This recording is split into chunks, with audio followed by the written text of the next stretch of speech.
ఇవాళ కేటీఆర్ అధికారం కోల్పోయిన తర్వాత రాష్ట్ర అభివృద్ధికి ప్రధాన అడ్డంకిగా మారి ఇవాళ నిరుద్యోగుల జీవితాల్లో మట్టి కొట్టే ప్రయత్నం చేస్తూ ఉన్నాడు. ఇవాళ నిరుద్యోగులకు ఉద్యోగాలు భర్తీ చేయకుండా, నిరుద్యోగులకు నియామకాలు జరగకుండా ఇవాళ ఒక కుట్ర చేసే ప్రయత్నం జరుగుతుంది.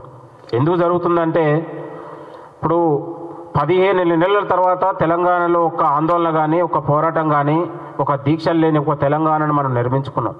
ఎక్కడ కూడా ఏ నిరుద్యోగులు కూడా బయటికి వచ్చి మాకు ఉద్యోగాలు వేయండి, లేదా మాకు ఆ సమస్య ఈ సమస్య ఎక్కడ కూడా లేకుండా ప్రభుత్వం దృష్టికి ఏ సమస్య వచ్చినా కూడా నియామకాల విషయంలో అత్యంత పెద్దపీట వేసినటువంటి ఘనత కాంగ్రెస్ ప్రభుత్వం ఉంది, గౌరవ ముఖ్యమంత్రి గారు అనే విషయాన్ని ఈ సందర్భంగా మీ అందరికీ చెప్తున్నాను.